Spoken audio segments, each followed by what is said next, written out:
Look what I just had arrive. A couple of SD cards and Fusion. I'm gonna put it on charge. Okay.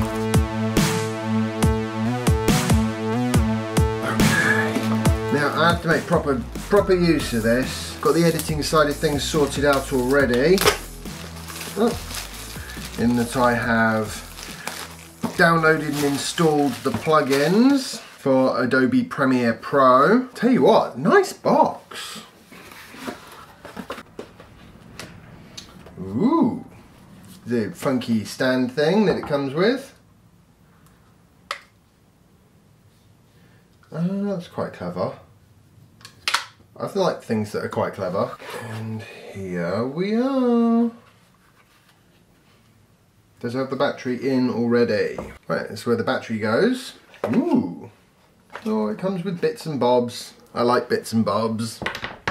Big chunky battery. Excellent, excellent. I want to take at least a little bit of footage with this today so that I have some idea as to what the processing overhead is prior to using it in anger tomorrow. This is waterproof down to about 5 meters, I believe. Should probably work out where the SD cards go, shouldn't I? Oh, okay. The SD cards go in the battery compartment. Let's give that a little bit of a charge with this cable. Wait until that's fully charged now. Very exciting, but the big question mark is, how is the editing workflow gonna be? Is it gonna be reasonable or is it gonna be absolutely shocking? I'm gonna go do a little bit more summer housing.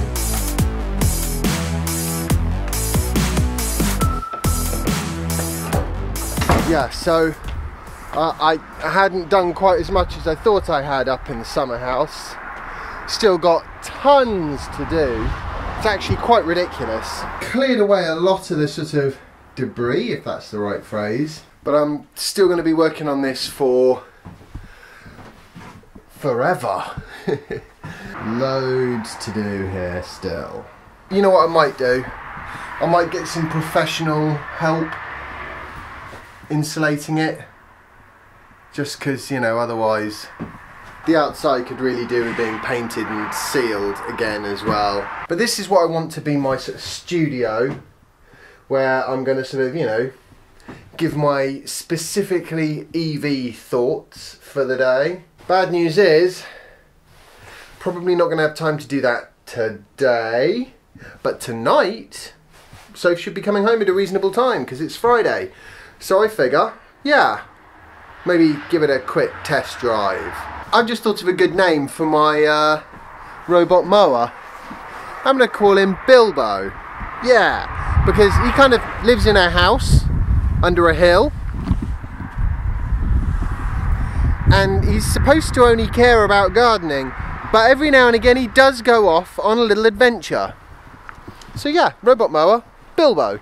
Okay, so it has annoyingly come to my attention that I am not going to be able to finish giving this GoPro a proper test. I was hoping to go outside, but guess what? It's time to go grab Jasper. I guess it's going to be one of those times where I have to give it a proper go tomorrow. So I just nipped out and had a quick go with the Fusion. Don't know what editing it's going to be like. I just used the 5.2K 30 frame per second setting because I didn't really have time to do an awful lot else.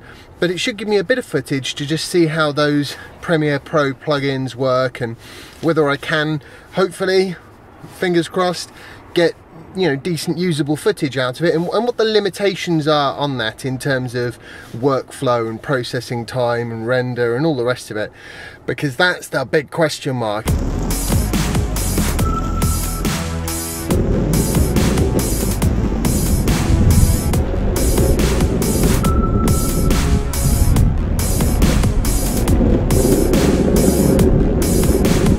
To go grab Jasper and then we'll have a look at that processing workflow. Okay, I got a little bit more time than I thought I had before I go grab Jasper, and I just got to drop this in here.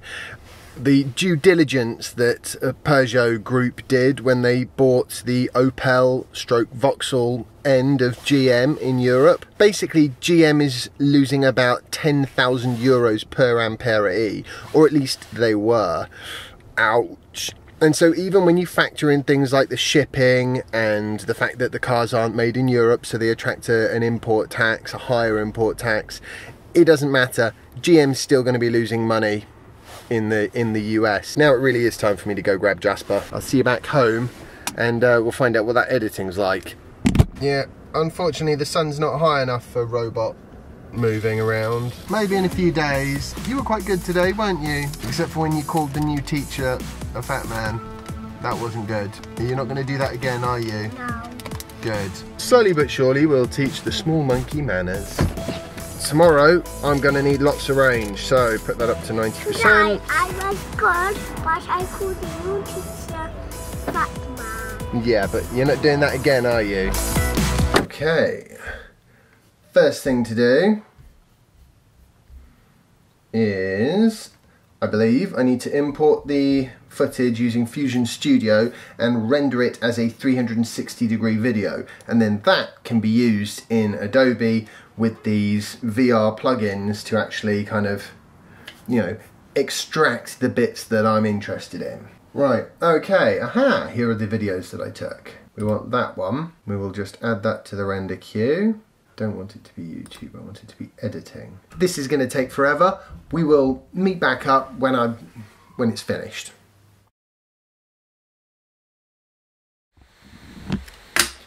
Okay, video's finished, finally.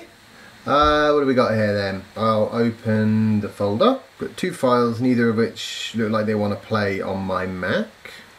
But that's fine, they'd probably play if I had the 3D rendered. Okay, fine, okay. Right, I'm going to open Adobe Premiere.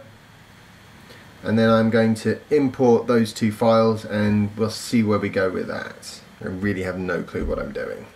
I haven't watched a video tutorial, I'm just kind of hoping it's reasonably straightforward. I have used Premiere Pro before, so not totally alien to me, but can I remember it? I don't know if you can see this, probably can't, hang on a minute. Started a screen recorder so you have some vague idea as to what I'm doing. Right, so look, I've got this now, which is a, okay, you really can't see the stitch line, can you? That's great. Next, let's stick this video in here. No frame found in shared memory. Okay, now I'm going to go to the effects and look for VR. Okay, I want to reframe it. I'm going to reframe this one. So I really have not got a Scooby-Doo what I'm doing. I'm missing something important. Effects controls. Here we go. Whoa, there, matey. Gone a bit far there, haven't we? So to about here, I need to swing the position round. So that means I need to keyframe the yaw.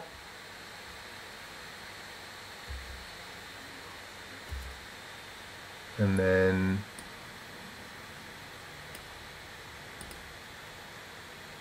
a bit more, so keep it to there. Pop another keyframe in. Oh, no, undo that. Yeah, that's right.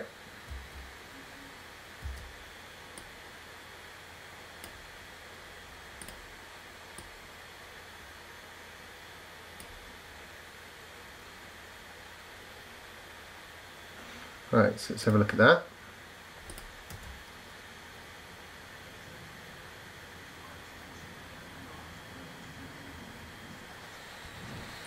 Okay. We're getting there. We're getting there. You probably don't want to see all of this. Hang on a minute.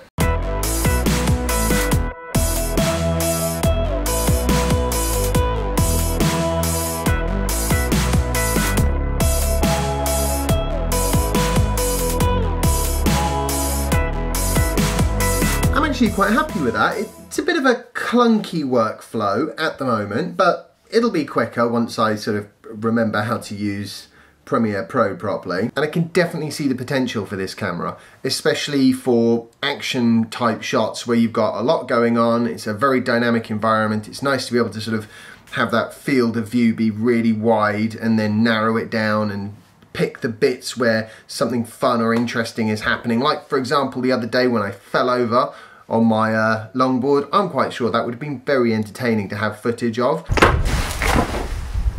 Ouch. If I used the Fusion, it'd definitely have been in frame, perfectly framed. So there we go. Because you know what, if I'm going to fall over and it's going to hurt, I want to get some footage for it at least. I'm going to say goodnight now. If you want to see the video that I've made, which is actually a bit more EV related today, that is going to be on the GeekOutEV channel. And I will link to that in the description. I hope you've enjoyed today's vlog post. If you have, remember to like it, share it and subscribe if you haven't already, and follow me on Instagram if you don't already, and I will see you tomorrow for the next instalment of my daily vlog. Bye.